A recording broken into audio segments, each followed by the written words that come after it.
আল্লাহ রসুল হালাল উপার্জন কেমন করছেন। আমার নবী মুহাম্মদ সাল্লাল্লাহু আলাইহি সাল্লাম একদিন খুব ক্ষুধার্ত, বাড়িতে খুব অভাব, বাড়িতে কোনো খাবারও নাই। তিনি চিন্তা করলেন এখানে বসে থেকে লাভ নাই, আমি কাজে যাই। রসুল কাজের সন্ধানে বের হয়ে গেলেন। কিছু দূর যাওয়ার পরে দেখলেন এক ইহুদি তার খেজুর বাগানে পানি দিচ্ছে। ডাক দেয়া বলেন, ও হেদু, ও ইহুদি, তুমি একাই একাই পানি দিচ্ছ, তোমার কি কোনো কাজের লোক লাগবে? কয় হ্যাঁ কাজের লোক লাগবে, কিন্তু পাচ্ছি না তো। কয় আমাকে কি নেওয়া যায়? বলেন সুবহানাল্লাহ। বিশ্বনবী রাহমাতুল্লিল আলামিন তিনি বলছেন আমাকে কাজে নেওয়া যায়।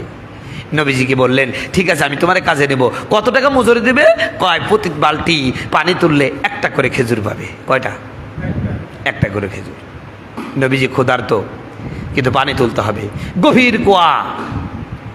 আমাদের বাংলাদেশে তো পানি অল্প একটু খুললেই কি পাওয়া যায়, সৌদি আরবে কিরম পাওয়া যায়?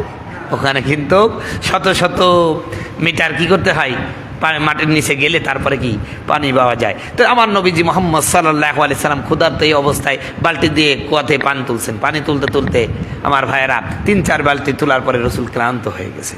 ইহুদি বুঝতে পেরেছেন বেচারা খুব দুর্বল। বললেন কি ব্যাপার, তুমি কি আর পানি তুলবে না? কয় আমি তো খুব দুর্বল হয়ে গেছি, আর পারতেছি না, শরীরে কোলাচ্ছে না।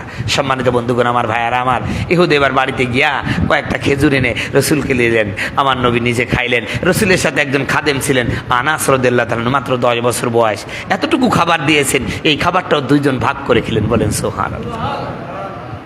এরপর একটা শরীরে শক্তি আসছে, নবীজি আবার পানি তুললেন। পানি তুলতে তুলতে 1 বালতি 2 বালতি এভাবে 10 বালতি পানি তোলার সময় হঠাৎ করে দড়িটা ছিঁড়ে বালতিটা পড়ে গেল।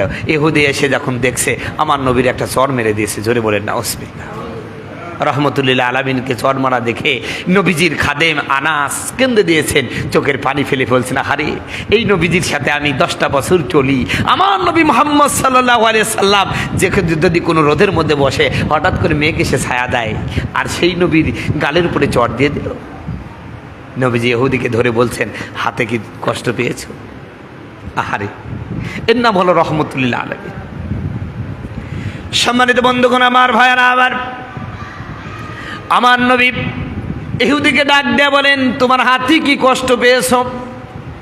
আমার শরীরের অবস্থা ভালো না, গায়ের চামড়াটা দুর্বল হয়ে গেছে, হাড় মাংসগুলো বের হয়ে যাচ্ছে, কারণ আমি আজ কয়েকদিন না খাওয়া আছি। হয়তোবা তোমার হাতে কষ্ট পেয়েছ। আমার বন্ধুগণ, আমার ভাইয়ারা, ইহুদি এই অনুপম আদর্শ দেখে চোখের পানি ছেড়ে দিয়ে কেঁদে বলেন মুহাম্মদ তুমি কি আমার তাওরাতে বর্ণিত সেই নবী মুহাম্মদ নাকি? বলেন সুবহানাল্লাহ। আমি তো এমনই পড়েছিলাম যে শেষ জামানায় একজন ব্যক্তি আসবে,